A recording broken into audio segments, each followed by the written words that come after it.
এই ঘটনাটি একটা ইমেইল। আমি জানি না যে কতটা মানে আপনাদের কেমন লাগবে। আমি এই সপ্তাহে দুটো ইমেল সিলেক্ট করেছি, তার মধ্যে এটি একটি। চলুন শুনে আসি, সরাসরি আপনার ঘটনাতে যেতে পারি। And thanks for coming. And আশা করছি যে আমি আপনার ঘটনাটা অফ এয়ারে শুনেছি, ইটস ফ্যান্টাস্টিক, এবং আশা করছি যারা শুনছেন তাদেরও ভালো লাগবে। চলুন শুনে আসি আপনার ঘটনা। রাসেল ভাই, হ্যালো লিসনার্স, আমি রাফিজা, আমি ধানমন্ডি থেকে এসেছি। স্টোরিটা আসলে স্কেরি না ঠিক, but I think it's bit of paranormal তো হবে। আমি ঠিক আসলে আনসারটা জানি না, তো আমি যেরকম ভাবে ইনসিডেন্ট গুলো ঘটেছে সেরকম ভাবে বলার চেষ্টা করছি। আমি 2015-এ ধানমন্ডিতে খুব একটা জনপ্রিয় এলাকাতে মুভ ইন করি আমার ছেলের সাথে। তো অ্যাপার্টমেন্টটা যেটাতে আমরা মুভ ইন করি সেটা বেশ পুরানো একটা বিল্ডিং, 15-20 বছর তো হবে মিনিমাম। সো সেই অ্যাপার্টমেন্টে যখন আমরা মুভ ইন করি, everything was fine up until last year, 2018 ডিসেম্বরে ফার্স্ট ইনসিডেন্ট হয়। তার আগে আমি ছোটখাটো আওয়াজ পেতাম, যেরকম ফার্নিচার ড্র্যাগ করা বা চেয়ার, মনে হচ্ছে আমি কিচেনে লিভিং রুমে আমার ডাইনিং স্পেসে আমার ডাইনিং চেয়ারটা কেউ ড্র্যাগ করলে যেরকম একটা আওয়াজ হবে সেরকম আওয়াজ প্রায় পাই। মানে আওয়াজটা খুবই কাছে মনে হয়। আবার এত রাতে হয় যে ওই আওয়াজগুলো এত রাতে কেউ নিশ্চয়ই ভারী কিছু মুভ করবে না। So যাই হোক, আই ইগনোরড। বাট লাস্ট ডিসেম্বরে যেটা হলো সেটা হচ্ছে যে আমার ছেলের ঘরের খাটটা আমি বিক্রি করার জন্য খাটের ফ্রেমটা জাস্ট আলাদা করে ফোমটা আমি মাটিতে রেখেছিলাম, এবং ফোমের উপরেই আমরা কিছুদিন শুই, মানে ও কিছুদিন শোয়। সো এক রাতের কথা, আমি ওকে ঘুম পাড়াচ্ছি এবং লাইক ইউ হ্যাভ সিন, আমি দুই কানে তিনটা গোল্ডের রিং পরি, খুব পাতলা চিকন রিং, বাট এটা পুষালার রিং না, এটা জাস্ট মানে চাপ দেওয়া আর কি। সো ওকে ঘুম পাড়ানোর সময় একটা বাম কানের মিডল রিংটা হঠাৎ করে আমার হাতে খুলে আসে। ঠিক আছে, খুলে এসছে, আমি ওকে ঘুম পাড়িয়ে আমি পরে পড়ে নেবো। তো ওটা চিন্তা করে আমি আমার পাশে মাটিতে গল্পের বই ছিল তার উপর রেখে আমি ওকে ঘুম পাড়লাম। তারপরে আই ওয়াজ ভেরি টায়ার্ড, আমি কমপ্লিটলি ওটার কথা ভুলে যাই, এবং ভুলে যাই আমার 3-4 দিন পরে, ইনফ্যাক্ট আরো বেশি পরে হঠাৎ করে একদিন মনে পড়ে, আল্লাহ আমার কানের দুলটা তো ওইখানে রেখেছিলাম। কিন্তু এই সময়টার মাঝে আমার খাটের ফ্রেমটা মিস্ত্রি এসে নিয়ে গিয়েছে, এবং যেহেতু মিস্ত্রি আপনারা সবাই জানেন যে একটা ঘরে ফার্নিচার মুভ করলে আমাকে ন্যাচারালি ওই ফোমটা উঠাতে হয়েছে, বেডশিট, পিলো, কমফর্টার সবই সরাতে হয়েছে, জায়গাটা ওপেন করে দিতে হয়েছে। তারা সেটা এসে সরিয়ে নিয়েছে। তারপর আমি পুরো ঘর পরিষ্কার করেছি, ফোনটা আবার জায়গায় রেখেছি, বেডশিট দিয়েছি, এবং এর মধ্যে বলে রাখি I don't have any made. So এমন না যে দুইটা মেডটা চুরি করবে, বা আমি ভাবলাম যে হঠাৎ করে যখন মনে পড়লাম তার দৌড়ে গিয়ে দেখলাম রুমটাতে আছে কিনা কোথাও। কিন্তু আমার মনে হলো আচ্ছা এমন হতে পারে যে মিস্ত্রি চোখে পড়েছে, সে পিক করে নিয়ে চলে গিয়েছে। এবং আমার খুব মনটা খারাপ করলো যে বলে যে সোনার জিনিস হারানো ঠিক না, আমার এটা অনেক বছর ধরে আমি এটা পড়ি, সব সময় পড়া থাকে। Very upset. হ্যাঁ ঠিক আছে, আমি জানি পাবো না, তাও রুমটা ভালো মতো একটু দেখলাম, আমি মন খারাপ করে আমি I went back to my work. তারও কিছুদিন পরে আমি একদিন বিছানাটা, ইমাজিন করেন যদি কেউ একটা বিছানা হারে, তার উপর বিছানার শীটটা একদম টান টান করে রাখা, এবং আমার বিছানাতে শুধু 2টা বালিশ আছে আর কিছু নাই, বেডশিটের কিছু নাই। তো আমি বিছানাটা ঠিক করে আমি I went back to the room ঝাড়ু দেওয়ার জন্য। তখন আমি দেখলাম যে খাটের উপর একটা কি জানি চকচক করছে। তো তাও আবার মানে পায়ের দিকটাতে, লেফট সাইডে পায়ের দিকটাতে একটা জিনিস শাইন করছে। সো আমি আগে গিয়ে দেখলাম, অ্যান্ড মাই ইয়ারিং ওয়াজ দেয়ার। হ্যাঁ, ম্যাজিক্যালি জাস্ট অ্যাপিয়ার্ড ওইখানে। আই ওয়াজ লাইক, আমি বুঝতে পারছিলাম যেটা কি আমার নেওয়া ঠিক হবে কিনা, পড়া ঠিক হবে কিনা, বাট মানে I was so happy. First thing I said is like, whoever returned it to me, thank you, or whoever magically came back to me, thank you. হ্যাঁ, আমি জানতেও চাই না, কিছু না, but I was just happy যে আমি আমার ইয়ারিংটা পেয়েছি, আমি ওটা পরে বাট ফাইন, ওটার কথা ভুলে গেলাম। তারপর আবার জানুয়ারি মাসে I was getting remarried. So, beer shopping এর জন্য I went to market গোল্ডের দোকানে গেলাম, তখন আমার মানে তখনকার বয়ফ্রেন্ড, এখন হাজবেন্ড, সে আমার হঠাৎ করে কানের দিকে তাকিয়ে বলে, আচ্ছা তোমার এই ইয়াররিংটা কোথায়, ইটস মিসিং। তো আমি বললাম, ও শিট, এটা আবার সেম ইয়াররিংটাই মিসিং। হ্যাঁ, তো আমি ভাবলাম যে এইটা তো এখন পাওয়ার কোনো উপায় নাই, বিকজ আমি ফার্স্টলি জানি না যে কোথায় কখন এটা খুলে গিয়েছে। গাড়িতে হতে পারে, মার্কেটে হতে পারে, বা ইভেন বাসাতেও হতে পারে। সেম কেস যে পরিষ্কার করার সময় আমি ফেলে দিয়েছি। I completely forgot about it. ঠিক আছে, গিয়েছে, আমার মন খারাপ। তারপরের দিন I had a small mehndi occasion বাসাতে। তো আমার হাতে 2 হাতে মেহেন্দি দেওয়া, মেহেন্দিটা ড্রাই হয়েছে, আমি ধুতে যাব বাথরুমে। তো তার আগে যেহেতু মেহেন্দির গুঁড়া টুড়া বাথরুমে পড়েছে, আমি পরিষ্কার করে বাথরুমটা আমি বের হয়েছি যে আবার আমি রি-এন্টার করবো বাথরুমে। ইমাজিন বাথরুমের সাদা টাইলস, ক্লিন ফ্লোরটা, কিচ্ছু নাই। আমি ঢুকতে যাবো, ঠিক বাথরুমে মানে দরজার মুখে মাটিতে মাঝখানে আমার ইয়াররিংটা পরা, সেম ইয়াররিং। আমি মানে I did not know what to say. মানে अगेन সেম জিনিস হ্যাপেন, যে ইট ওয়াজ আ ক্লিন সারফেস, একটা পরিষ্কার জায়গার উপর আমার ইয়াররিংটা জাস্ট রাখা। তো আমি তাড়াতাড়ি উঠিয়ে নিয়ে আমি আর কিছু চিন্তা করলাম না। अगेन আমি খুব হ্যাপি। আপনি বলছিলেন যে কিছুক্ষণ আগে ক্লিন করা হয়েছে। এক্স্যাক্টলি, আমি তার আগে ফ্লোরটা, লাইক আই সেড, আমার তো মানে হেল্প নাই, সো আমি নিজেই ক্লিন করে বের হয়ে আসি বাথরুম থেকে, এবং আমি আবার যাব আমার হাতটা ধুতে। তো তখন আমি যখন বাথরুমে ঢুকতে যাব, ঠিক তখনই আমার পায়ের কাছে আমি দেখলাম কি shiny, so my earring is right there. আমি বললাম যে ইয়াররিংটা এখানে কি করে আসলো, এখানে তো আসার কথা না। কারণ মানে আমি সোনার দোকানে গিয়েছি তার 1 দিন 2 দিন আগে, তারপর তখন আমি নোটিস করছি আমার কানে দুলটা নাই। সো আই কেম ব্যাক, তারও অবভিয়াসলি অনেকবার বাথরুমে গিয়েছি, বের হয়েছি, কিছুই নাই। তো তখন ওই জিনিসটা ওখানে কোথা থেকে আসলো। এবং এটা ফ্লোরের উপরে যদি থাকে আপনি আগেও দেখতে পেতেন, Exactly, হ্যাঁ। আমি যখন ক্লিন করলাম তখন তো আমি দেখতে পেলাম, কিন্তু পেলাম না তখন। যাই হোক, মানে আমি তো I was just happy যে ওটা আমি পেয়ে গিয়েছি। তো এটা আমার কাছে খুবই অবাক লাগলো। এবং যেহেতু মানে বাসাটা ওল্ড, সেহেতু হতেই পারে যে কোনো কিছু আছে সেখানে, বাট ইটস নট হার্মফুল। যেহেতু আমাকে জিনিসটা সে রিটার্ন করে দিয়েছে, সো আই এম থিঙ্কিং যে সে ভালো। এবং আমি বাসায় ঢোকার আগে, মানে মুভিং করার আগে, আমি বাসাটা বাঁধিয়ে নিয়েছিলাম একজন হুজুরকে ডেকে, বিকজ এখন আমি আমার ছেলেকে নিয়ে একা থাকবো দেখে।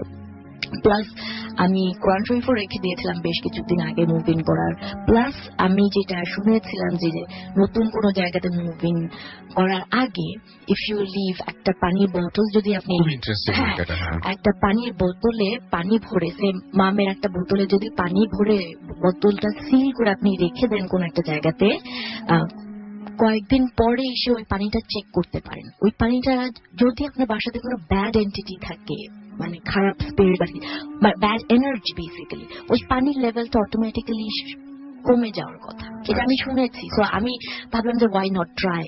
সো আমি ওই বাসাটাতে মুভিং করার আগে প্রায় সপ্তাহখানেক ওরকম রেখে দিয়েছিলাম পানির বোতলটা, বাট এসে দেখলাম যে না, ওটা কিছু হয় না, ওইরকমই আছে। সো দেন আই রিয়েলাইজ না, ঠিক আছে, ওরকম খারাপ কিছু না। ছেলের সাথে একটা ঘটনা ঘটেছিল, আপনি বলছিলেন। ছেলের সাথে ঘটেছে, সেটা হচ্ছে যে ওটা একদম রিসেন্ট, ইনফ্যাক্ট লাস্ট উইকে।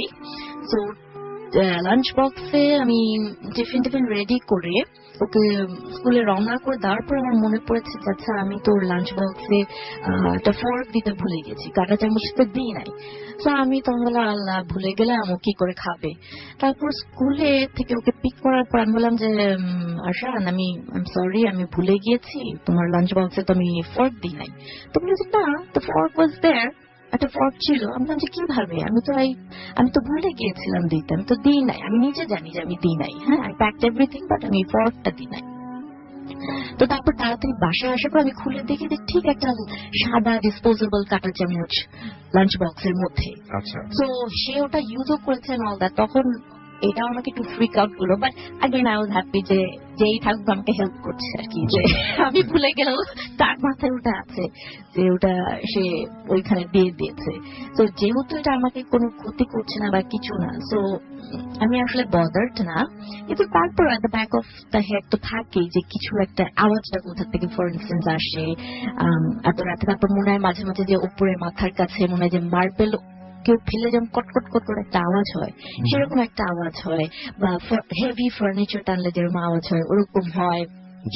তো আমি আমার নেইবারদেরকেও জিজ্ঞেস করছি যে আপনারা কিরকম করে আওয়াজ করছেন বা কিছু। তো ওনারা বলছে যে না, এত রাতে। আর এত রাতে আসলে কাকে জিজ্ঞেস করবো? 12:30, 1 o'clock যদি এরকম আওয়াজ হয়, এত রাতে তো কাউকে জিজ্ঞেস করা যায় না। তো এইগুলা হয়েছে। প্লাস আমি পরে জানতে পারি যে আমার যে ফ্ল্যাটটাতে আমি আছি সেটা বেশ কিছুদিন কেউ ছিল না, প্রায় 2 বছর হয়তো বা হবে এরকম খালি ছিল। তো এমনও হতে পারে খালি বাসা থাকলে অনেক সময় অনেক কিছু সেখানে হ্যাঁ জায়গা নিতে পারে। তো এইটাই আর কি। Thank you so much. হ্যাঁ, I will get back to you. হ্যাঁ, আমরা শুনলাম আমাদের প্রথম যে ঘটনাটি, এবং এই ঘটনাটি আশা করছি আপনাদের ভালো লেগেছে, এবং আমরা পরবর্তীতে আরো ঘটনায় যাব। আমি এখন যেটা করবো, আমাদের সেকেন্ড যে অতিথি আছেন তার কাছে যাবো এবং তার কাছ থেকে একটা ঘটনা শুনে আসবো। শুরুতেই বলবেন আপনার নাম, কোথা থেকে এসেছেন, তারপর আপনার ঘটনায় যাবো। ওকে, থ্যাংক ইউ সো মাচ আরসাল ভাইয়া। আমি রায়ন রশিদ, এসেছি বাংলা মোটর থেকে।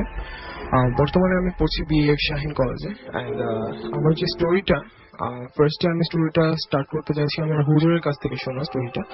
আমার হুজুর হলেন মৌলানা মিজানুর রহমান আজহারি, এবং ওনার ছোট ভাই হচ্ছেন ফয়জুর রহমান। ওনার সাথে অ্যাকচুয়ালি স্টোরিটা হয়। হুজুর যখন স্টুডেন্ট ছিলেন তখন উনি সম্ভবত ময়মনসিংহের একটা মাদ্রাসাতে পড়তেন। তখন হচ্ছে রাত তখন 10টা বাজে। তখন রাত 10টা যখন বাজে, ওনার হঠাৎ করে ওয়াশরুমে যাওয়ার দরকার পড়ে।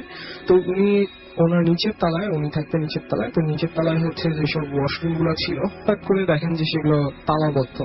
উনি বেশ অবাক হন যে আমাদের জন্য তো সবসময় ওয়াশরুম গুলো উন্মুক্ত করা ছিল, বাট হঠাৎ তালাবদ্ধ করার রিজনটা মানে উনি খুঁজে পান না। বাট উনি চিন্তা করেন তাহলে যেহেতু নিচের তলায় তালাবদ্ধ, তাহলে আমরা দোতলায় যাই। তো উনি দোতলায় যখন যাচ্ছিলেন, সে রাত্রেবেলা হঠাৎ করে দেখেন একজন লাইক স্বাভাবিক একজন মানুষই, হয়তো বা সেই মাদ্রাসারই ছিল, কালো টুপি পরা, কালো পাঞ্জাবি, মানে উপর থেকে নিচ পর্যন্ত পুরাটাই কালো। ওনার পুরো লেবাসটা যা ছিল পুরাটাই কালো ছিল। তো উনি দেখে মানে বেশ কি বলবো, একটা থতমত বা এরকম হতভম্ব হয়ে যান। তো ওই কালো উনি আবার জিজ্ঞেস করেন যে তুই কোথায় যাচ্ছিস? তো হুজুর তখন বলেন যে আমি ওয়াশরুমে যাচ্ছি এরকম। তখন বলে আচ্ছা ঠিক আছে যা।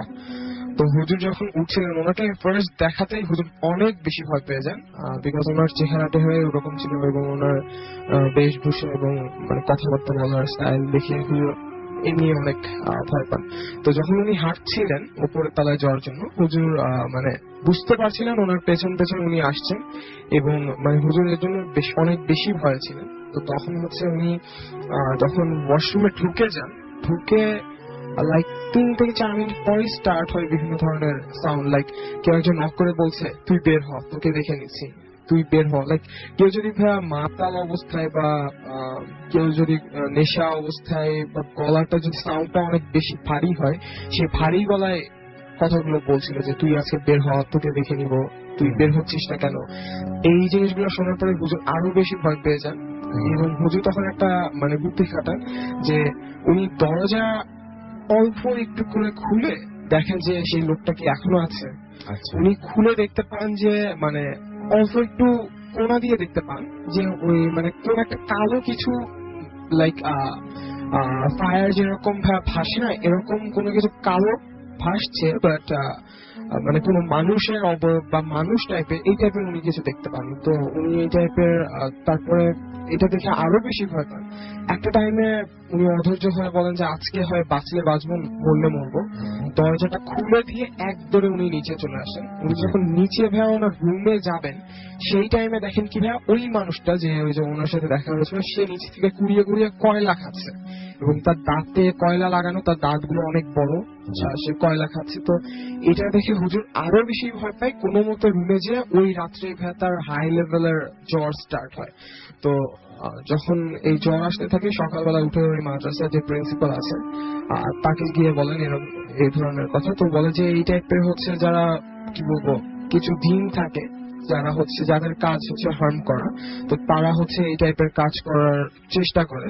তো যারা হচ্ছে যে মাদ্রাসার ছাত্ররা খালি মাথায় যারা ওয়াশরুমে যায়, তাদের নাকি এই টাইপের বিভিন্ন ধরনের সমস্যা করার ট্রাই করে। তো হ্যাঁ, এর কয়েকদিন পরে হুজুরের একটা ছোট্ট ভাই হয়। তো ছোট ভাইটা ছোটবেলা থেকে অনেক অনেক বেশি সুন্দর ছিল, বাট তার একটা প্রবলেম ছিল যে সে কথা বলতে পারতো না ছোটবেলা থেকে। তো এট এ টাইম যখন সে কথা বলতে পারতো না, তার বাবা মা সবাই বেশ টেন্সড হয়ে পড়েন। তো তারা ট্রাই করেন যে ডাক্তারের কাছে নিয়ে যায়। ডাক্তার বলে যে অ্যাকচুয়ালি ওর যে কি হয়েছে আমরা তো অনেকেরই ট্রিটমেন্ট করাই, বাট ওরটা আমরা হচ্ছে স্বাভাবিক করতে পারছি না। ওর হয়তো কি বলবো, মানে ডাক্তাররাও কোনো ট্রিটমেন্ট দিতে পারেনি। বাট তার বাবা মা চিন্তা করেন যে তাহলে আমরা কোনো একজন মানে বড় মাপের আলেম বা এই টাইপের কারোর কাছে নিয়ে যাই। তো একজনের কাছে নিয়ে যাওয়ার পরে ভাইয়া উনি ঝাড়ফুঁক টাড়ফুঁক করে মোটামুটি সুস্থ ছিল। তো উনি মানে প্রপারলি কথা বলতে পারতেন না, বাট আমতা আমতা করে যতদূর বলা সম্ভব ছিল। তো এক সময় হচ্ছে তখন বেশ ছোট, সে পুকুরের ধারে বসে মাছ ধরছিল। তো সন্ধ্যা তখন প্রায় সূর্য নেমে এসছে। তখন হচ্ছে হঠাৎ করে উনি ওনার মায়ের কাছে যান, মানে হুজুরের ছোট ভাই যিনি, দৌড়ে মায়ের কাছে যে বলেন, মা মা দেখো ওই যে একটা ছোট্ট বাচ্চা না, ওনা আমাকে ডাকছে। তখন তার মা বলে, কই দেখি আয় তো। পরে হচ্ছে যায়, দেখে যে কেউ নেই। তখন তার মা বুঝতে পারে অ্যাকচুয়ালি তার ছোটবেলায় বিভিন্ন ধরনের সমস্যা ছিল, আর এখন হচ্ছে এরকম হচ্ছে কিছু একটা। তো এটা দেখে তার মা ব্যাপারটা বুঝতে পারে। তো তার মা বলে কি তুই আর আজকে বাড়ি থেকে বের হবি না। বাট ভাইয়া প্রবলেমটা হচ্ছে ওই রাত্র থেকেই তার পাগলামি স্টার্ট হয়। সে আবার ওই যে আগের মতো কথা বলতে পারে না, এই টাইপের ঝামেলাগুলো স্টার্ট হয়।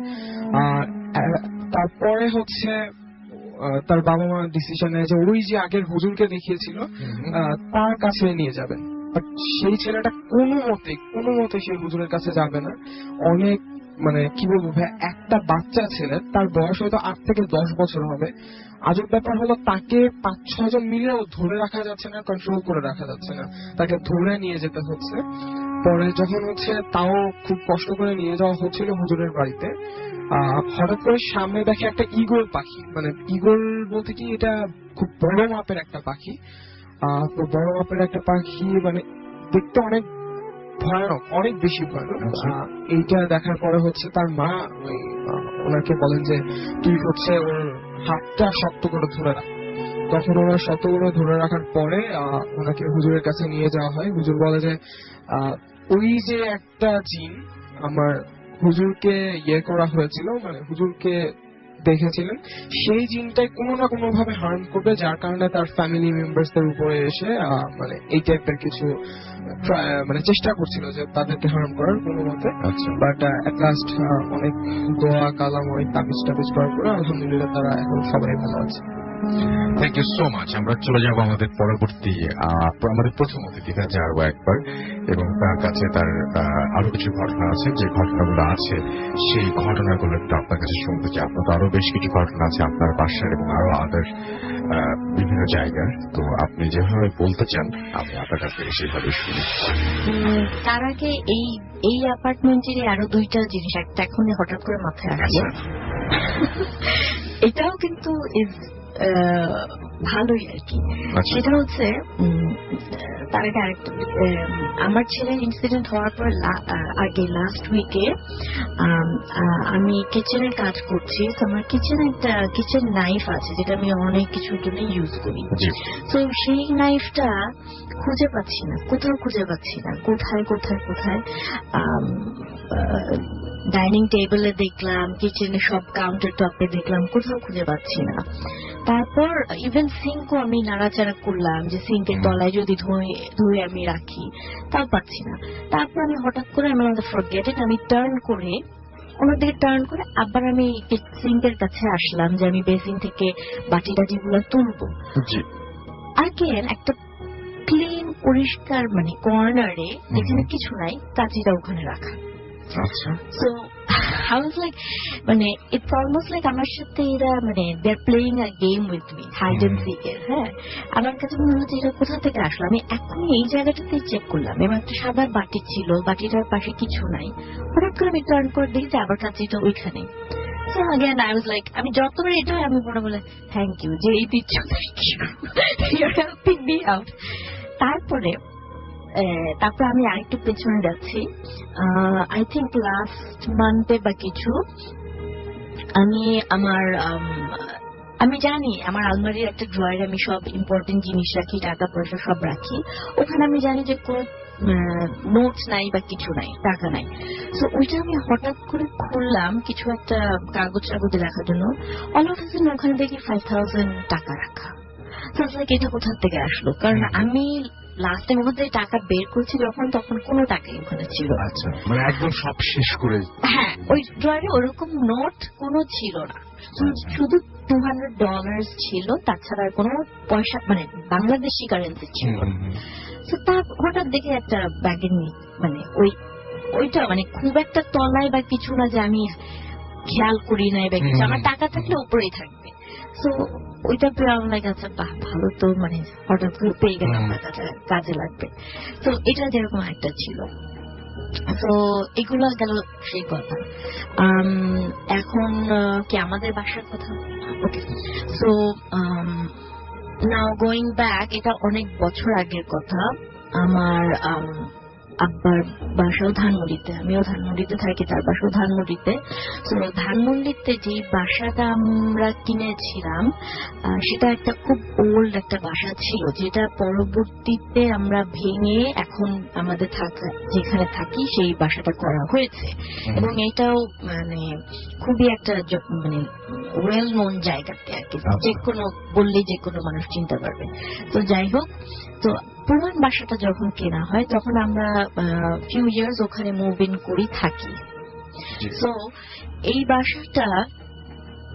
বাসাটা যেহেতু পুরান বা এটার হিস্ট্রি কি আমি জানি না, বাট উই অল নিউ যে এখানে কিছু একটা আছে। কেন বলি যে এখানে ওই সেম নয়েজ গুলো আমরা পেতাম। আর এটা 1 ইউনিট বাসা ছিল, এটা এমন না যে উপরতলায় ভাড়াটে আছে বা কেউ আছে, পুরো বাসাটাতেই আমরা থাকতাম। নিচের তলায় ছিল ডাইনিং ড্রয়িং, মাঝ ফ্লোরে ছিল সব বেডরুম গুলা, আর ছাদে একটা মানে ছাদ, খোলা ছাদ ছিল আর কি। তো প্রায় ওই মশলা পেশার মতো আওয়াজ হতো ছাদে, কিন্তু ছাদে তো কিছু নাই, কেউ নাই। হ্যাঁ, আর সব থেকে ইন্টারেস্টিং হচ্ছে যে ইমাজিন করেন বাসার এন্ট্রান্সটাতে ঢুকতেই একটা সিঁড়ি যেটা দোতলায় যাচ্ছে, দোতলাতে যখন স্টপ হচ্ছে ওই সিঁড়িটার ডান দিকে আমাদের বেডরুম ছিল, মানে আমি আমার বোন থাকতাম। ওই সিঁড়িটার ওইখানে সন্ধ্যার সময় মাগরিবের আজানের সময় একটা স্মেল পাওয়া যেত, লাইক আমি ঠিক স্মেলটা বুঝাতে পারবো না, এটা আতরের মতো স্ট্রং না, আবার ফুলের আতর আর ফুল মিক্সচার যদি কিছু হয়, উইথ আ ভেরি মানে মাইল্ড একটা সফট একটা পাওয়া যেত। এবং ঠিক ওই মাগরিবের আজানের সময়টুকুতেই ওই জায়গাটুকুতেই থাকতো, আর কোথাও পাওয়া যেত না। এটা খুবই অদ্ভুত, মানে এই ব্যাপারটা আমি অনেক শুনেছি। হ্যাঁ, এই গন্ধটা আবার এটা কিন্তু আবার থাকতো, আবার মিলিয়েও যেত। হ্যাঁ, বাট ভেরি মাইল্ড একটা গন্ধ। তো ঠিক আছে, ওটা ছিল, ওটাও আমরা ইগনোর করলাম। তারপরে এই বাসাটা ইভেন্চুয়ালি ভেঙে যখন নতুন বাসা তৈরি করা হলো, তখন আমাদের বাসায় নাইট গার্ড থাকতো। আর নাইট আমাদের দারোয়ানের জন্য পেছনে একটা বিল্ডিং আছে যেখানে তারা থাকে। সো নাইট গার্ডটা যখন রাতে সারা রাত জেগে ডিউটি করছে, হঠাৎ তাকে নাকি সে হঠাৎ একদিন দেখলো যে একটা মহিলা দাঁড়িয়ে আছে একটা মাছের মাথা নিয়ে। মহিলাটার চেহারা সে হয়তো বা দেখতে পায় নাই, মানে ঘুমটা দেওয়া ছিল। হ্যাঁ, বাট তার হাতে একটা মাছের মাথা ছিল, আর সে গার্ডটাকে সেটা অফার করছিল খাওয়ার জন্য। মানে এটা আমরা পরের দিন শুনেছি তার কাছে, না অবভিয়াসলি এটা করার পর কেউই থাকবে না সেখানে। তো হি ইভেন্চুয়ালি সে কাজ ছেড়ে চলে যায়। তো তারপর এরকম স্মেল টেল থাকতো। তারপর আমি যেরকম পার্সোনালি সকালবেলা যখন ঘুম থেকে উঠতাম, মাঝে মধ্যে বডির মধ্যে স্ক্র্যাচ মার্কস পেতাম। মানে এমন না যে আমার বড় নেলস আছে বা কিছু, বা যেই সব জায়গাতে পিঠে হতো বা পেটে হতো, মানে স্ক্র্যাচ মার্কস দেখতাম। তো আমাদের এখানে কি করে, কাপড়ের উপর থেকে কিভাবে এরকম স্ক্র্যাচ মার্কস থাকবে? তো ওটাও বলতাম আমাদেরকে। তারপর একদিনের কথা, রাতের বেলা আমাদের প্রত্যেক রুমে ইন্টারকম ছিল। তো ওরা 1টা-2টা হবে, আমি জেগে আছি, মেবি অনলাইনে ছিলাম অর সামথিং, তখন আমার রুমের ইন্টারকমটা বেজে ওঠে। তো ভাবলাম এত রাতে কে ফোন করলো, আম্মুর শরীর খারাপ হলো নাকি, কোনো এমার্জেন্সি হলো নাকি। তো আমি পিক করার সাথে একটা কান্নার আওয়াজ পেলাম, মানে চাপা একটা কান্না যখন হয় না করে একটা, মানে ওই আওয়াজটা এখন আমি শুনতে পাই কানের মধ্যে। তো ওইটা শুনে আমি আর কিছু বললাম, হ্যালো হ্যালো করে যখন এরকম কান্নার আওয়াজ হচ্ছে, আমি ঠাক করে ফোনটা রেখে দিলাম। রেখে আমি রুম থেকে বের হয়ে আমি আমার প্যারেন্টসদের রুমে, যে ওখান থেকে কোনো আওয়াজ আসছে কিনা, ওনারা ঠিক আছে কিনা, মানে পুরো বাসাটাই চুপচাপ, সবাই কিন্তু ঘুমাচ্ছে। হ্যাঁ, বাট ওইটা শোনার পর তো ফ্রিক আউট, যে আমি লাইট জ্বালিয়ে তারপর থেকে ঘুমাতাম। যে মানে এই যে কোথা, পরের দিন আমি জিজ্ঞেস করলাম যে কেউ কি আমার রুমে ফোন করেছিল এত রাতে, বললাম না, সবাই তো ঘুমাচ্ছে, কেউ ফোন করেনি। তো এইসব যখন ছোটখাটো ইনসিডেন্সেস হতো, যে তো তারপরে ইভেন্চুয়ালি হুজুর ডাকিয়ে এগুলার ঠিকঠাক করা হয়েছে। এবং যাওয়ার সময় জিনিসটা একটা গাছের উপর দিয়ে যায়। আচ্ছা, এটা আমি আপনার অনেক শোতেই শুনেছি, যখন ব্যাড কিছু স্পিরিট যায়, ইভেন লাস্ট শোতে, হ্যাঁ, তখন ওই গাছটা যেটার উপর দিয়ে যায় বেসিক্যালি সেটা মরে যায়। রাইট, হ্যাঁ, সেই গাছটা মরে গেছে। আমাদেরও ওই বাসার সামনেই একটা গাছ ছিল, ওটার উপর দিয়ে গিয়েছিল মনে হয়। তো ওই গাছটা ইভেন্চুয়ালি মরে গেল, এবং ওই গাছটা এখনো আছে বাসায়, বাসার ভেতরেই আছে আর কি। ড্রাই আপ হয়ে গেছে, ড্রাই আপ হয়ে গেছিল, ওরা এখন ডেকোরেশন পিস সার্ভ করছে। তো এটাই ছিল। আপনার আরো ইন্টারেস্টিং ঘটনা আছে, সেটা কি বলবেন আপনি আজকে নাকি? সেটা আজকে না, সেটা অন্য আরেকদিন বলবো। তবে একটা ছোট আমার পুপি যে কথাটা বলেছিলাম ওটা বলতে পারি। জি বলেন। তো আমার পুপি যান, উনি অনেক বছর আগে মারা গিয়েছেন, উনি কলকাতায় থাকতেন। তো ওনার কাছ থেকে একটা গল্প, মানে ইনসিডেন্ট শোনা, সেটা হচ্ছে যে ওনারা যে বিল্ডিং এ থাকতেন, ওনার নেইবার একজন ওনার সাথে ক্লোজ ছিল বেশ কিছুটা। তো উনি সিক হয়ে একবার হাসপাতালে ভর্তি হন। মানে ওনার খুবই আর কি লাস্ট স্টেজে, তখন শরীর খারাপ ছিল। তো একদিন আমার ওই যখন উনি হাসপাতালে ভর্তি, ওনার নেইবার, তখন আমার ফুপু একদিন ভোরবেলা উঠে ওনার বেডরুম থেকে ওনার ডাইনিং রুমে গিয়েছেন, এবং ডাইনিং রুমে ঢোকার সাথে সাথে ভোরবেলায়, আর্লি মর্নিং, হ্যাঁ, ঢুকে উনি দেখেন যে চেয়ারের মধ্যে ওই নেইবারটা বসা, এবং সে আমার ফুপির দিকে তাকে হাসছে। তো মানে একটা জাস্ট স্মাইল একটা। তো এটা দেখেই আমার ফুপির সাথে সাথে চোখটা নামিয়ে নিয়েছে যে এটা আমি কি দেখলাম। তারপর যখন আবার মানে তাকালো, তখন জিনিসটা নাই। হ্যাঁ, সো পরে ওই লেটার অন দ্যাট ডে সে শোনে যে ওই নেইবারটা মারা গিয়েছেন হাসপাতালে। তো আমার ফুপুর এক্সপ্লেনেশন এটাই ছিল যে এমন হতে পারে যে আমি যেহেতু তার কাছে সাথে ক্লোজ ছিলাম, উনি হয়তো বা আমার সাথে শেষ বিদায়টা নিতে এসেছিল এরকম করে। কারণ হয় না যে অনেক সময় অনেকের সাথে অনেক রকমের কানেকশন থাকে, যেটা মানে লাইক আই সাইড, যেটা আসলে বোঝানো যাবে না কি এরকম কি। বাট ওনার এক্সপ্লেনেশন হয়েছিল নাহলে কেন আমি এটা দেখলাম এরকম ভাবে। আর সেই দিনই আমি খবরটা পেলাম যে সে মারা গেছে। হয়তো বা সে আমার সাথে জাস্ট কুরাফেস করতে আসছিল বা বাই বলতে আসছিল বা কিছু। হ্যাঁ, সো এটা আমাকে পরে তিনি বলেছিলেন। তো এটাই একটা আরেকটা ঘটনা ছিল। এখন আর তেমন কিছু মনে পড়ছে না। যেটা আছে আরেকটা, সেটা আমি একটু সেভ করে রাখি পরের জন্য। আমার কাছে মনে হয় যেটা আমরা শুনবো একদিন। Thank you so much, thank you. তো আমরা আপনাকে অনেক ধন্যবাদ কষ্ট করে আমাদের স্টুডিও পর্যন্ত আসার জন্য, এবং আশা করছি যে আপনার ভালো লেগেছে আজকের সমস্ত সময়গুলো, এবং যারা শুনলেন তাদেরও আপনার ঘটনাগুলো ভালো লেগেছে। Thank you.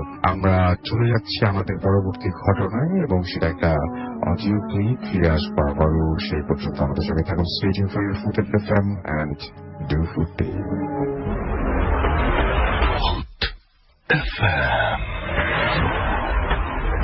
The night comes alive. বিশ্বাস করা না করাটা আপনার ব্যাপার।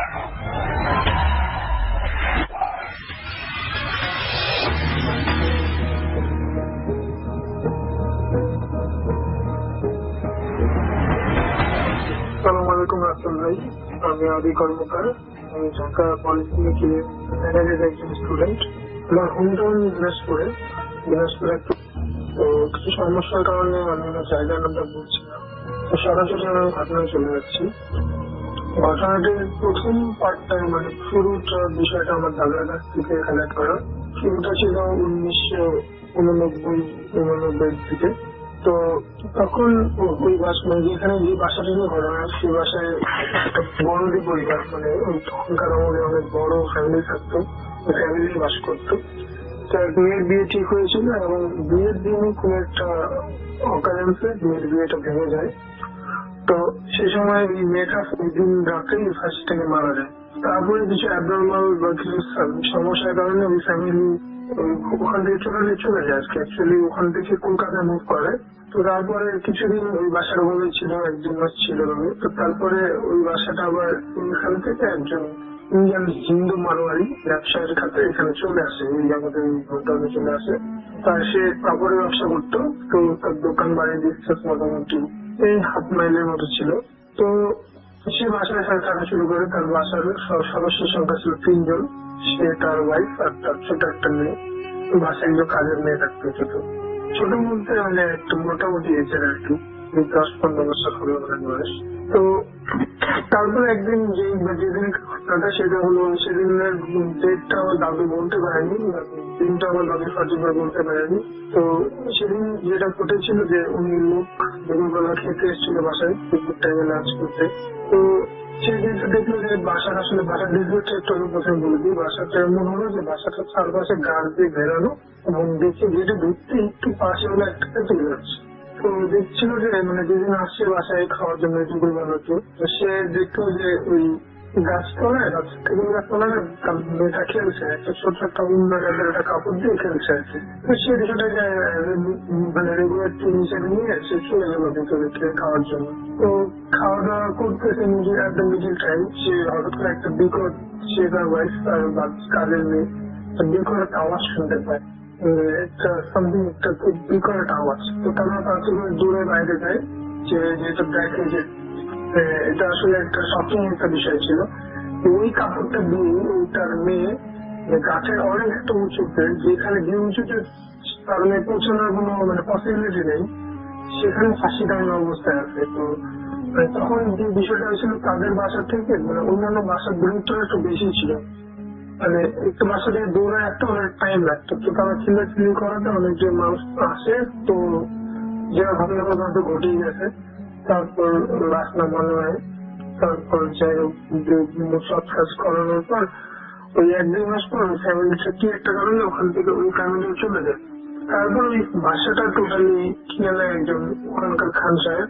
তো খান সাহেব কিনে নেওয়ার পর তার 3 ছেলে, সে খান সাহেব, তার ওয়াইফ আর 2 মেয়ে ছিল, তাদের বিয়ে মিলত তারা ঢাকায় থাকতো। তো ওই 3 ছেলের মধ্যে 2 ছেলে ওখানে থাকতো ব্যবসায়িক কাজে, আর 1 ছেলে ঢাকায় থাকতো।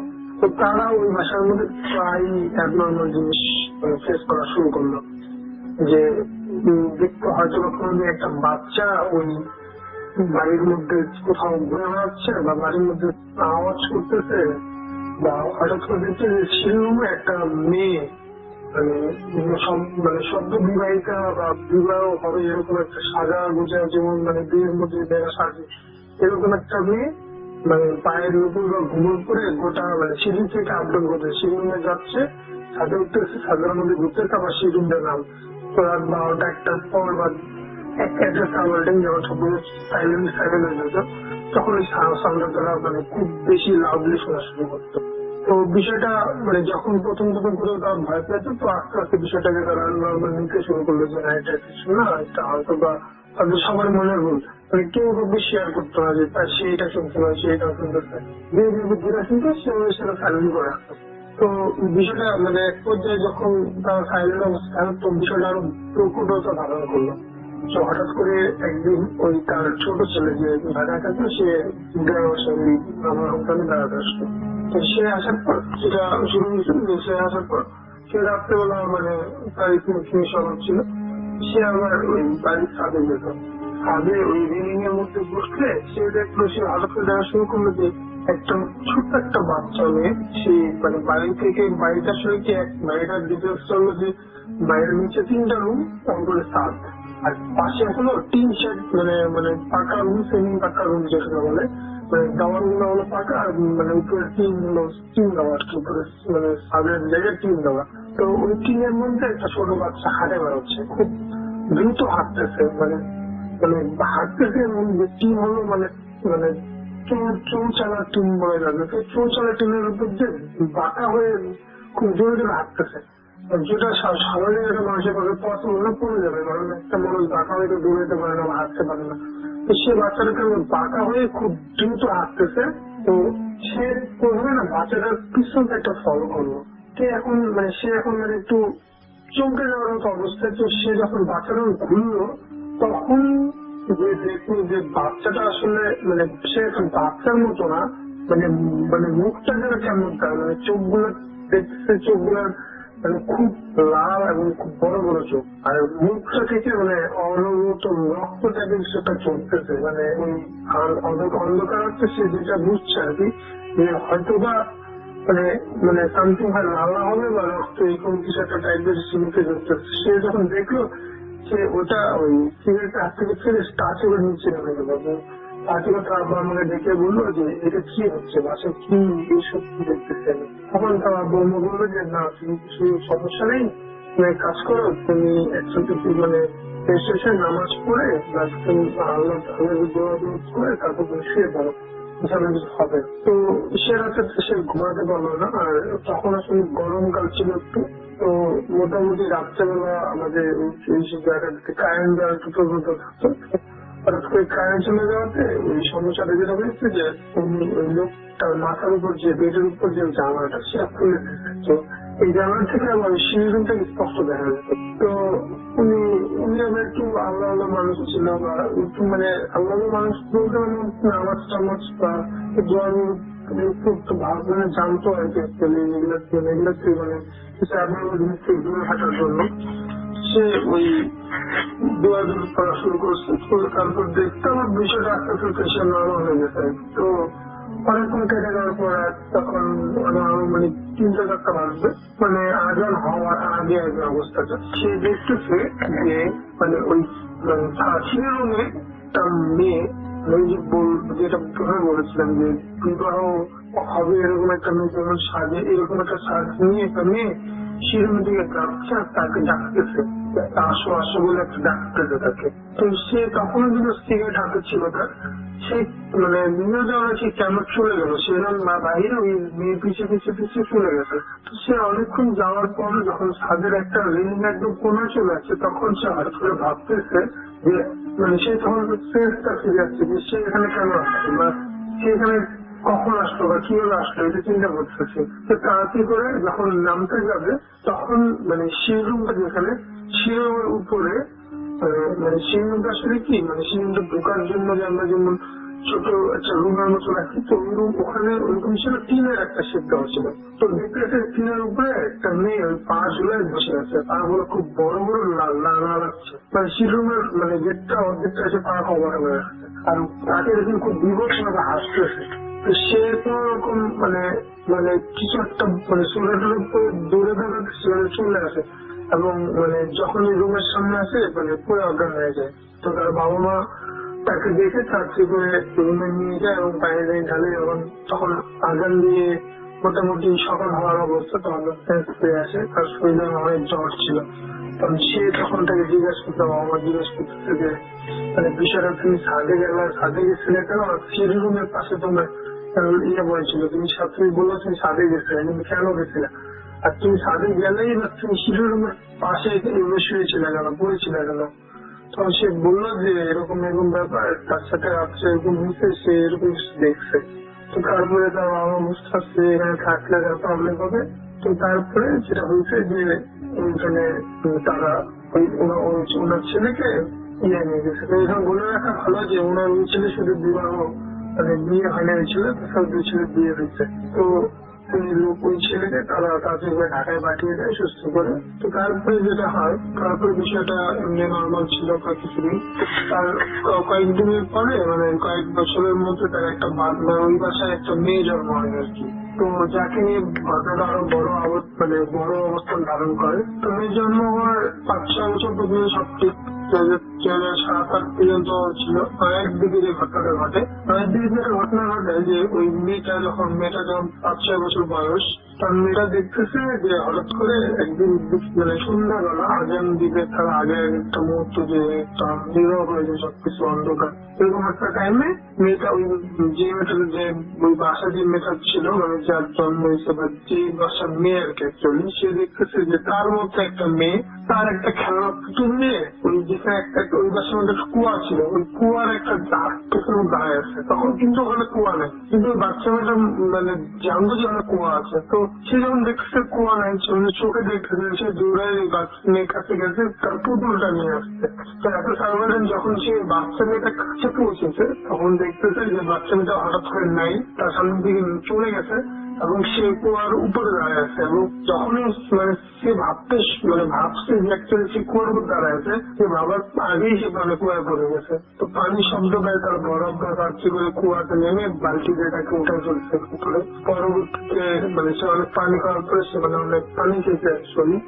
পরবর্তী মানে ছিল পানি বের করার পর সে যখন ঘটনাটা বললো যে এরকম এরকম ব্যাপার, তার মধ্যে একটা মেয়ে সে এখানে দেখছে এবং তার খেলার পুতুল ছিল বলে মিশ্র বলে সে দৌড়ায় গেছে পুতুলটা আনতে। তারপরে এরকম ইয়ে হয়েছে, এরকম ভাবে সে মানে কুয়ায় পড়ে গেছে। তো তারপর যেটা হয় যে তার দাদা একদিন তার ওই দিন রাতে স্বপ্ন দেখে যে তোর নাতিকে আমি নিয়ে যাবো, তুই আমার কিছুই করতে হবে না, এই কথাটা বলে। তো অনেক বড় তারপর ওই দাদা বিষয়টা মানে সিরিয়াসলি নিয়ে পরের দিন মানে মাহাত টাইপের কিছু মানে যারা এইসব বিষয় মানে বিষয়গুলো যারা হ্যান্ডেল করে তাদেরকে নিয়ে আসে। তারা তখন বলে যে আসলে অনেক দেরি হয়ে গেছে, এটা অনেক শক্তিশালী হয়ে গেছে, এটার সাথে আমার পেরে ওঠার মতো শক্তি এখন নাই। তো সবচেয়ে বেশি হবে যে আমি একটা কাজ করতে পারি, আমি আপনাদেরকে একটা মানে তাবিজ সবাইকে দিতে পারবো, আপনার তাবিজটা মানে পরে এই বাসা থেকে মানে কয়েক ঘন্টা তাবিজটা অ্যাকশন থাকবে, কয়েক ঘন্টার মধ্যে বাসা থেকে চলে যাবে সবাই, এই বাসায় আসবেন না। তো তারা সবকিছু বুঝে শুনে তারা সিদ্ধান্ত নিয়ে তারা যখন থাকবে না তারা ঢাকায় চলে আসবে। তারপরে যেটা হলো যে তারা তখন বলছে যে তারা ওই লোকটা মানে ওই খান সাহেব প্রশ্ন করছিল যে আমরা কোনো ফিরে আসতে পারবো না। তখন বলছিল যে হ্যাঁ, যদি আপনার মেয়ের মানে রাত্রি বয়স 15 বছর পার হয়ে যায় তারপর আমরা আসতে পারবেন। কিন্তু এটা কেন বলেছিল আসলে আমারও জানা, আমিও সব জানতে পারিনি বলে। তো ওই দিন ওই তাবিজ দেওয়ার পর তারা ওই দিনের মধ্যে ঘষাঘষি করে সবকিছু করে চলে যায়। তো যাওয়ার পরে যখন সব বাড়ি থেকে বেরোবে সন্ধ্যার দিকে, তখন যেটা হচ্ছিল যে বাড়ির দরজাগুলো খুব জোরে জোরে, কোনো বাতাস নেই, খুব জোরে জোরে মানে হাত করতেছিল যেন মানে দরজা বাড়ি দিচ্ছে আর বাড়ির সাউন্ড আছে, তোরা কেউ বাড়বি না, তোরা কি কাউকে ছাড়বো না, কথা বলতে বলতে হঠাৎ করে এরকম একটা সাউন্ড আসছে। তারা চিমের জায়গাটাকে মুভ করে এবং তারা ওই দিন ঢাকার মুখ চলে আসে। তারপর ওই বাসাটা কিছু ছিল না, ওই বাসা তো থাকতো না, বাসা পরিত্যক্ত অবস্থায় থাকতো। ওই বাসায় প্রায় মানুষের বিভিন্ন জিনিস সংসারপত্র আশেপাশে পেয়ে গেলেন। তো তারপর অনেকদিন পর ওই বাসায় কিছু ভাড়া নিয়ে আসে, তারা ওই বিষয়গুলো চোখ করার পর থাকতে পারে না।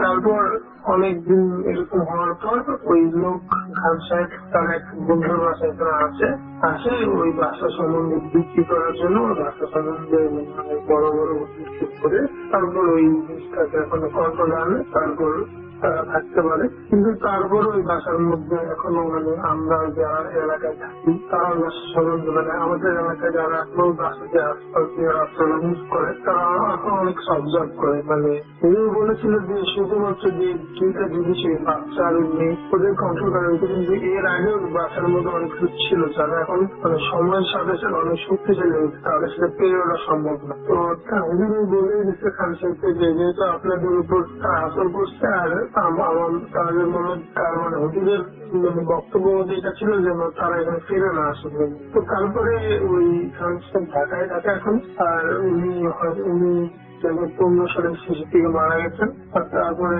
ওনার ছেলেরা মাঝে মাঝে ওখানে আসেন, কিন্তু মানে থাকেন না ওখানে। ওনার ছেলে আরো বাড়ি গেছেন, ওই বাসা থেকে থাকে, মানে বাসায় থেকে তারা ওই মানে ওই যে ভিতরে বাড়ির বিষয়টা যেখানে যেখানে ঘটনাটা ঘটছিল ওই বাসাটা কন্ট্রোল করে। তো বাসাটা এখন মোটামুটি খালি, কেউ থাকে না বাসার মধ্যে। এভাবে চলতেছে আর কি। তো এখনো বাসায় অনেক ঘটনা, মানে এখন অনেক ঘটনা প্রস্তুত আছে। তো আমি যদি আরো কিছু কালেক্ট করতে চাই অবশ্যই জানাবো। আমার জন্য সবাই দোয়া করবেন, আর সবাই অনেক ভালো থাকবেন। আসসালামু আলাইকুম।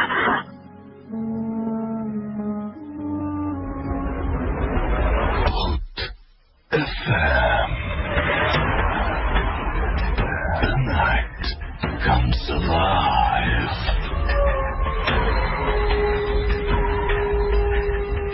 বিশ্বাস করা না করাটা আপনার ব্যাপার।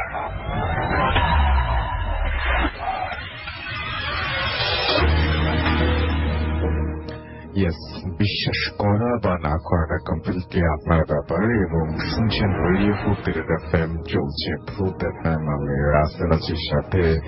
এবং আমরা একটার পর ঘটনা শুনছি। এখন আরো একটা ঘটনা যাব। এটি একটা ইমেইল এবং আশা করছি এই ইমেইলটা আপনাদের ভালো লাগবে। যেভাবে লিখেছেন আমি সেভাবেই করছি। আসসালামু আলাইকুম রাসেল ভাই। যিনি লিখেছেন তিনি এভাবে শুরু করেছেন, ওয়ালাইকুম সালাম। তিনি লিখছেন যে আশা করি ভালো আছেন, কারণ আপনি সব সময় ভালো। তবে স্টুডিওতে আসতে পারবো না বলে ঘটনাটি পাঠিয়ে দিলাম। এটি আমার জীবনের দিক থেকে এক সমান, তাই আমাদের মধ্যে ভাবটাও ছিল অনেক বেশি।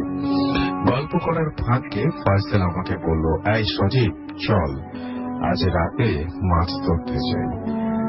আমি যদিও একা রাত্রে মাছ ধরতে যেতে ভয় পেতাম, কিন্তু আজকে ফয়সাল থাকায় তেমন ভয় করলো না, বরং বেশ উচ্ছ্বাসের সাথে বললাম অবশ্যই যাব। তবে মা বাবা টেন না পায়, না হয় আর নামতেই দিবে না। বর্ষাকাল, চারিদিকে ঝিরিঝির করে বৃষ্টি, বিলের মধ্যে প্রায় 1 হাঁটু পরিমাণ পানি। 1 সপ্তাহ আগে একটা বর্ষা কিনে নিয়ে এসেছিলাম হাট থেকে, একবারও ওইটা দিয়ে নামা হয়নি পানিতে। আজ যেহেতু ফয়সাল আছে, রাত্রে নামা যাবে। আমি ফয়সালকে বললাম রাতের খাবার খেয়ে চুপচাপ পেছনের দরজা দিয়ে নেমে যাব আমরা। ফয়সাল সম্মতি দিল। গ্রামের সময় 9টা বাজা মানে অনেক রাত। যথারীতি খাওয়া দাওয়া সেরে আমি আর ফয়সাল বারান্দায় বসে জিরোতে লাগলাম। বেশ খানিক পর আমি বিছানার নিচ থেকে মাছ ধরার লাইটটা আস্তে করে রেখে নিলাম, আর বাইরে রান্নাঘর থেকে বর্ষাটাও তুলে নিলাম। এরপর ফয়সালকে ডাক দিলাম, সেও প্রস্তুত। আর আমার ডাকে চুপি চুপি পেছনের দরজা দিয়ে মাছ ধরার ব্যাগ নিয়ে বেরিয়ে এলো। গুটি গুটি পায়ে দ্রুত আমরা হাঁটতে লাগলাম। পথে হাঁটতে হাঁটতে সিদ্ধান্ত নিতে লাগলাম কোন বিলে আগে যাব, উত্তরের দিঘিতে নাকি পূর্বের বিলে। পূর্বের বিলটা প্রচুর বড়, আর ওইখানে মাছ পাওয়ার সম্ভাবনাও বেশি মনে হলো আমার।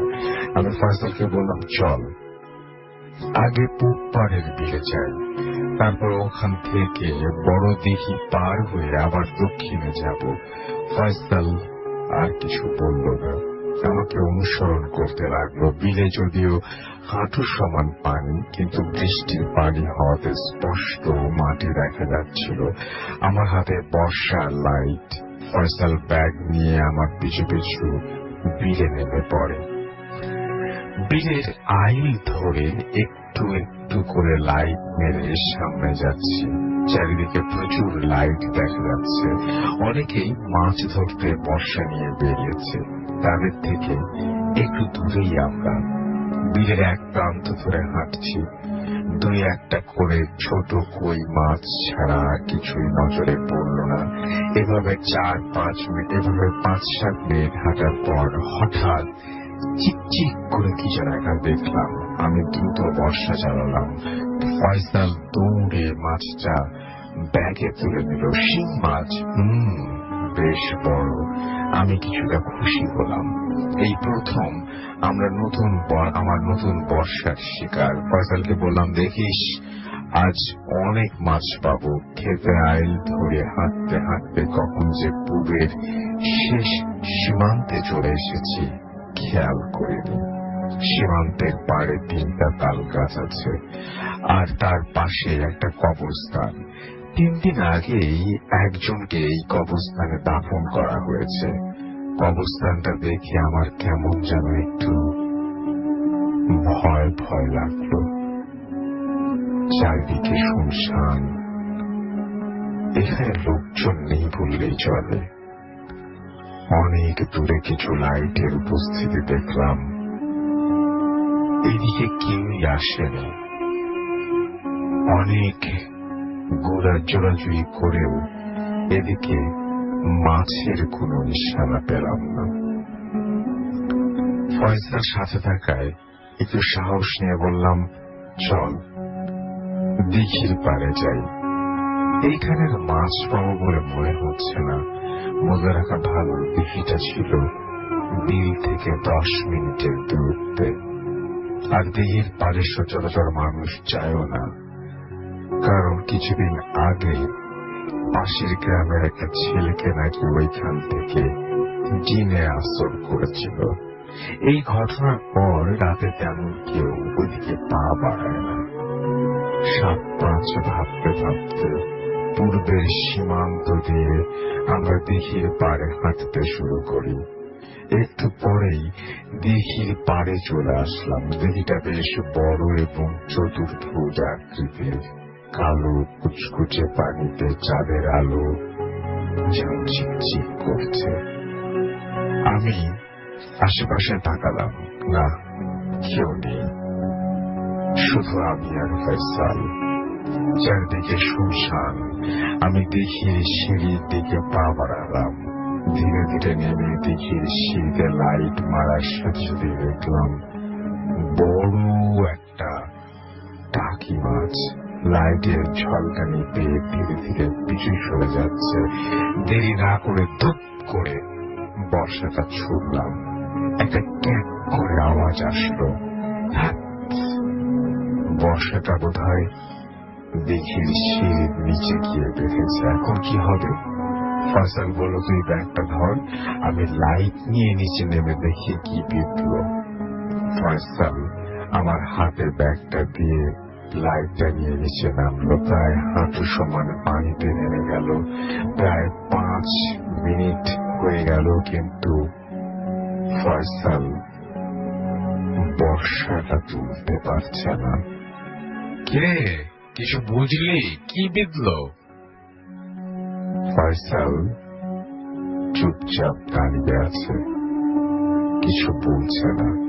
কে ফয়সাল, বর্ষাটা খোল, নিয়ে আয়, দেখিস একটা শিক যাতে না ভাঙে।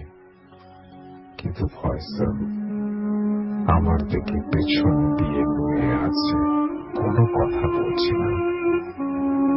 আর লাইটটাও নিচের দিকে ধরে রেখেছে। ওর চেহারাটাও দেখা যাচ্ছে না। বিরক্ত হয়ে আমি একটু এগিয়ে যাই।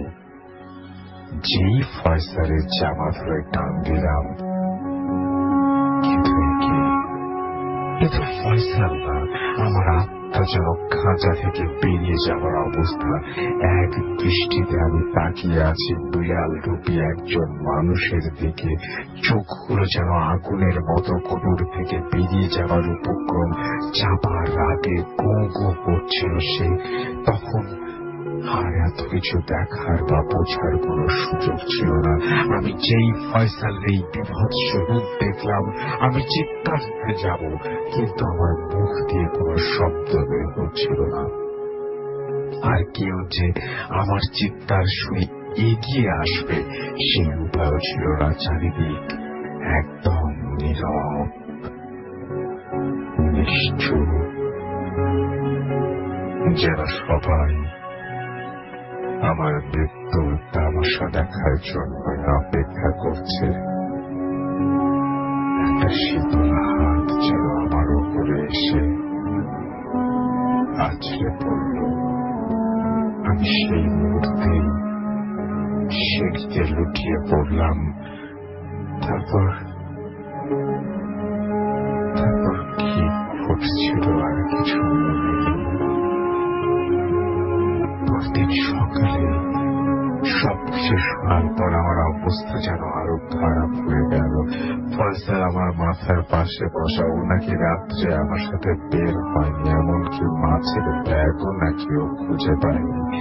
যেই আমাকে এটা বলার জন্য বারান্দায় এসেছে, ততক্ষণে আমি আর সেখানে নেই। ফয়সালের কেমন একটু সন্দেহ হলো। উনি আমাকে খোঁজার জন্য সবাইকে সবকিছু বলে দেয়। প্রায় 1.5 ঘন্টা নাগাদ খোঁজার পর নাকি আমাকে এই দিঘির পাড়ে সিঁড়িতে অজ্ঞান অবস্থায় পাওয়া যায়।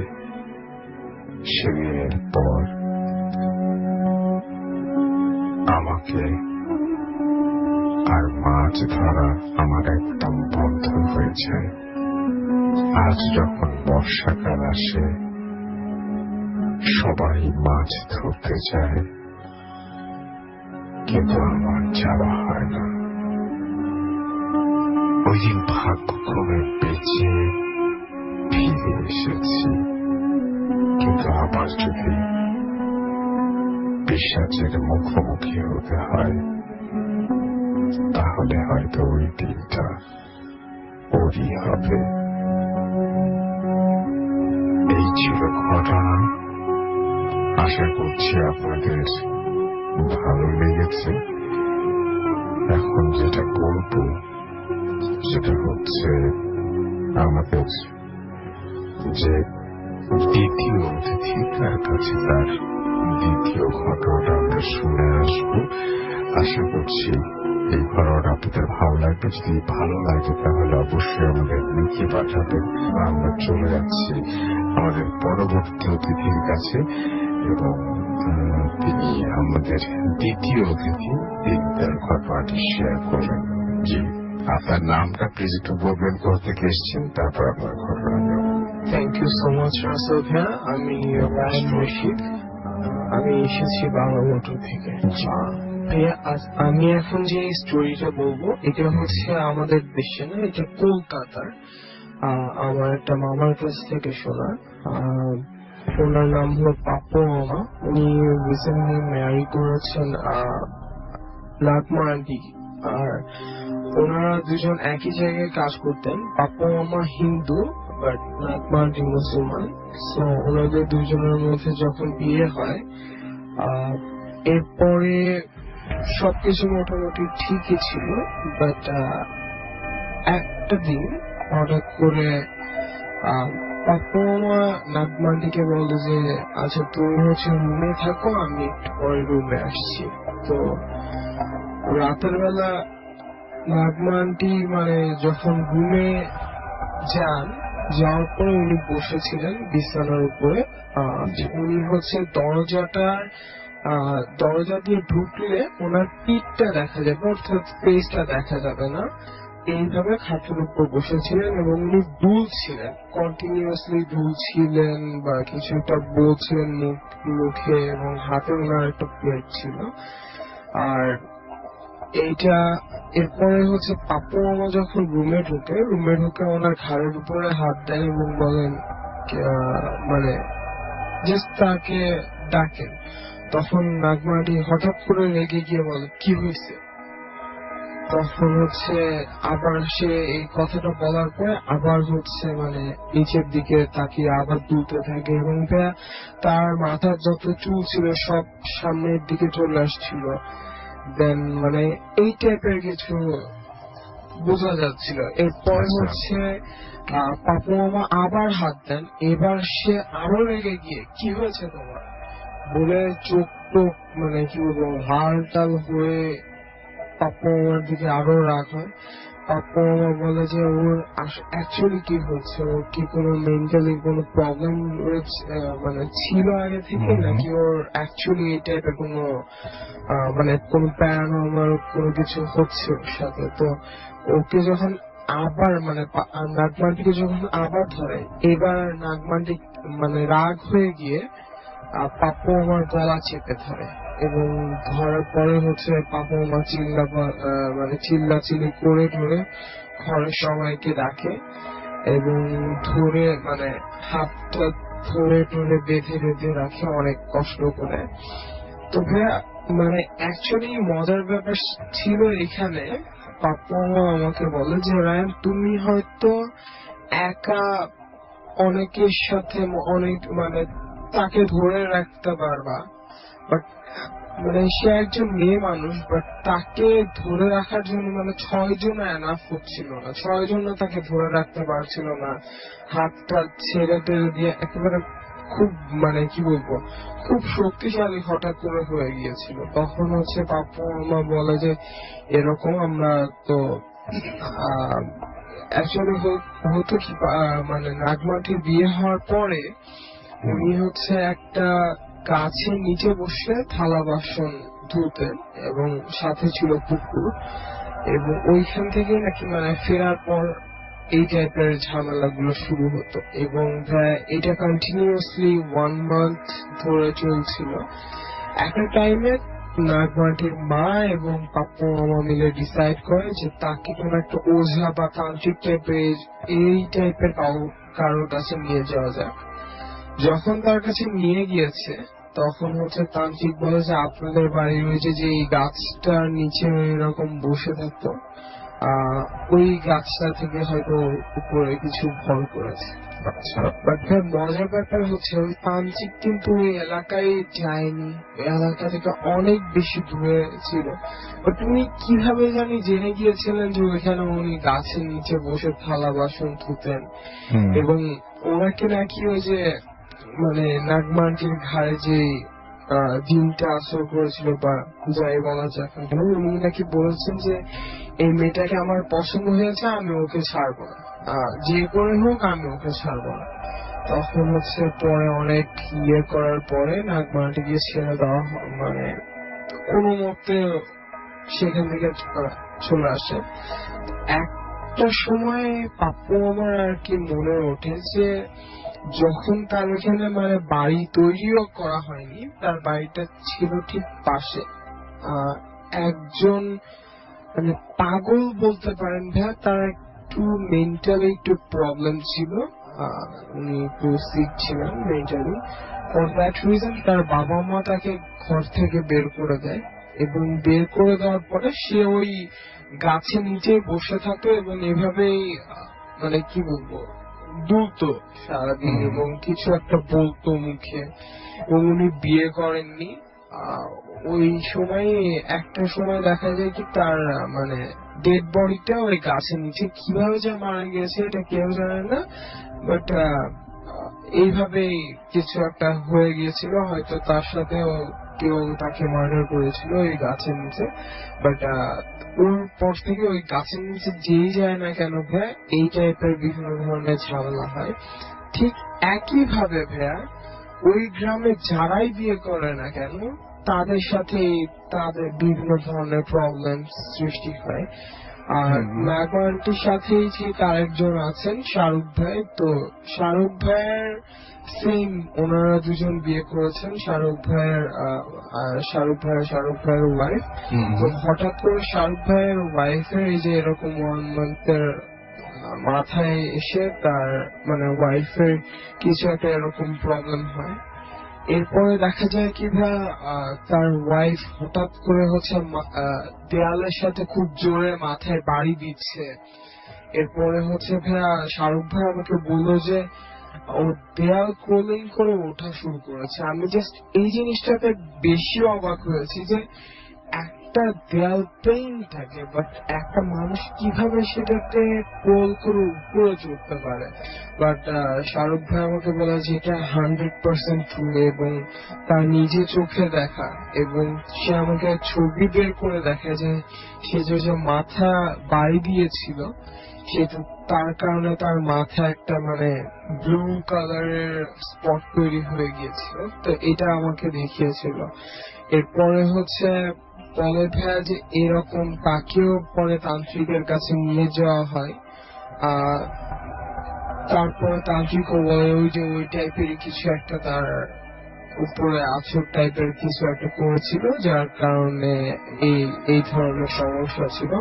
যখন তাকে তান্ত্রিকের কাছে নিয়ে যাওয়া হয় তখন যে তান্ত্রিক বলে যে তুই যদি বের না হোস তাহলে আমি কিন্তু মেরে ফেলবো। তখন হচ্ছে বলে যে তুই যদি মারতেই পারিস তাহলে তো তুই এই বডিটাকে মারতে পারবি, আমাকে তো মারতে পারবি না। তখন হচ্ছে তান্ত্রিক অনেক কি বলবো বোতলে বন্দি করে তার মানে এই যে কোনার আঙ্গুলটা রয়েছে, এই কোনার আঙ্গুলের সাথে একটা দড়ি দিয়ে একটা বোতল দিয়ে কিভাবে জানি বোতল বন্দি করে। এরপর থেকে তারা দুজনই আলহামদুলিল্লাহ এখন পর্যন্ত সুস্থ। Thank you so much. আমি দেখতে পাচ্ছি যে আমাদের এইখানে ফেসবুকে যে পেজগুলো আছে সেখানে অনেকে কমেন্ট করছেন, এবং সেগুলো আমি আস্তে আস্তে করতে চাই আমাদের সঙ্গে যারা আছেন। তবে তার আগে যেটা করতে চাই, আমাদের এখানে আরো একজন অতিথি আছেন, তার সাথে আমরা একটু কথা বলবো। আপনার নামটা আপনি কাইন্ডলি একটু আমাকে বলবেন, তারপরে আপনি একটু জানাবেন যে আপনি কোথা থেকে এসেছেন, তারপরে আপনার ঘটনায় যাব আমরা। জি, ধন্যবাদ আসল ভাই। আমি উজ্জ্বল, জি, আমি আসছি যাত্রাবাড়ি ধোলারবাড় থেকে। জি, রাসেল ভাই, আমার ঘটনাটা হচ্ছে 2004 সালের ঘটনা। জি, আমি সাধারণত আমার মানে ভ্রমণ পিপাসু, আমি মানে ঘুরতে খুব পছন্দ করি। তো আমি বাংলাদেশ অনেক জায়গায় ঘুরছি। তো এই ঘোরার মানে ইয়ে ছিল হচ্ছে আমার বাবা ট্রান্সপোর্ট বিজনেস ছিল। তো আমার বাবার ট্রাকে করে আমি অনেক জায়গায় গেছি বাংলাদেশে। আচ্ছা, তো এটা হচ্ছে 2004 সালের ঘটনা, যখন আপনার এটা গরমের সময় ছিল। যেটা আমরা ওই কি বলে আম কাঁঠাল মানে পাকে বা পিয়াক হয়, ঠিক আছে, ওরকম একটা সময়। তো আমি জানতে পারি আমার চাস্তবের মাধ্যমে যে আমাদের গাড়ি রাজশাহী যাচ্ছে। তো চাস্তব আমাকে বললো যে তোদের গাড়ি রাজশাহী যাচ্ছে, তুই কি রাজশাহী যাবি? তো আমি বললাম যে হ্যাঁ, রাজশাহী যাওয়া তো অনেক শখ, তা আমি রাজশাহী যাব। তো আমাকে বলে যে তাহলে তুই ড্রাইভারের সাথে যোগাযোগ করিস, ড্রাইভারের সাথে যোগাযোগ করলে তোকে ড্রাইভার ঠিক করে নিয়ে যাবে। তা আমি রাসেল ভাই বরাবর ড্রাইভারের সাথে যোগাযোগ করলাম। ড্রাইভারকে বললাম যে তুই মানে কতক্ষণ নাগাদ গাড়ি লোড হবে। তো আমাকে বললো যে রাত্রে ওদের লোড হয়ে যাবে, আমি আপনাকে ফোন দিব। তো ভাই যে কথা, আমাকে রাত্রে ফোন দিল। তখন 12টা সাড়ে 12টার মতো বাজে। ফোন দেওয়ার পরে আমি বাসা থেকে বের হলাম। গাড়ির সামনে মানে মেন রোডে উঠবো। মেন রোডে ওঠার পর দেখলাম ড্রাইভার আমার জন্য দাঁড়িয়ে গেছে। তো আমি ড্রাইভার আমাকে দেখার পরে আমরা গাড়িতে উঠলাম এবং ড্রাইভার গাড়ি স্টার্ট দিল। তো রাসেল ভাই, আমাদের এই রাজশাহী পৌঁছাতে 11টা, সকাল 11টা বাজছে। তো আমরা সারা রাত্রে জাগনা ছিল। জি। তো গাড়ি যখন আপনার পণ্য আনলোড করতেছিল তখন আমি রাজশাহীতে আশেপাশে ঘুরতেছিলাম। তো ড্রাইভার চলে গেছে আপনার পরবর্তী ট্রিপের জন্য। আমাদের এই গাড়িগুলোর ট্রিপ হয় আপনার ট্রান্সপোর্টের মাধ্যমে। তো ড্রাইভার যখন ট্রান্সপোর্টে চলে গেল তখন আমি রাজশাহীতেই মানে সাহেব বাজারের আশেপাশে ঘোরাঘুরি করতেছি। তো একটা সময় ড্রাইভার আমাকে ফোন দিল, ফোন দিয়ে বললো, ভাই ট্রিপ ধরছি। তখন আমি জিজ্ঞেস করলাম যে কোথায়? তো বললো যে ঢাকা বাদামপুর। তো বললাম ঠিক আছে। তো আমি গাড়ির সামনে আবার চলে যাই। তো ড্রাইভারকে জিজ্ঞাসা করি গাড়ি লোড হবে কোথা থেকে। তো আমাকে লোকেশন বললো যে কানসার থেকে লোড হবে, কিন্তু যে বাগানের যে পয়েন্ট থেকে লোড হবে সেটা আপনার যে আমের গাড়ির সাথে আপনার প্রত্যেকটা গাড়ির সাথে একটা স্কোয়াড আসে, যে আমটাকে মানে পাহারা দিয়ে নিয়ে আসে, বা আমটা যেখান থেকে আপনার খরিদ করে ওখান থেকে আপনি বুঝা নিয়ে আনে। তো আমাদের পণ্য নামতে নামতে মোটামুটি আপনার সন্ধ্যা হয়ে যায়। তো আপনার এর মধ্যে স্কট চলে আসে, আটার পরে স্কট আমাদের নিয়ে যায়। তো আমাদের আমের বাগানের পয়েন্টটা ছিল আপনার কানসারার। জি। কানসার যাওয়ার পরে আপনার ওই কানসার থেকে আপনার 16 কিলোমিটার ভিতরে যে বাগানটা, সে বাগানটার মধ্যে আমরা ঢুকি। তো আসলে খুব সুন্দর লাগতেছিল, মাঝখান দিয়ে রাস্তার দুই সাইডে আম বাগান, খুব ভালো লাগতেছে। সবচেয়ে বড় ব্যাপার কি, রাজশাহীতে অনেকেই যারা গিয়েছে তারা জানেন যে আপনার আম বাগান, আম গাছগুলো 7 ফিট 8 ফিট এর মধ্যে থাকে, বেশি বড় হয় না। আচ্ছা। তো ভাই আমরা একটা সময় যে পয়েন্টে যে পৌঁছালাম, পৌঁছানোর পরে আপনার আমাদেরকে স্কট আর ওখানে যে লেবার ছিল ওরা বললো গাড়িটাকে একটা প্লেস করার জন্য, গাড়িটাকে প্লেস করে একটা পয়েন্টে রাখে। তো রাসেল ভাই আমাদের গাড়িটা যখন প্লেস করলো, তখন গাড়িটা যখন ঘুরায় প্লেস করার পরে একটা গাছ একটু মোটা ছিল, একটু বড় গাছটা।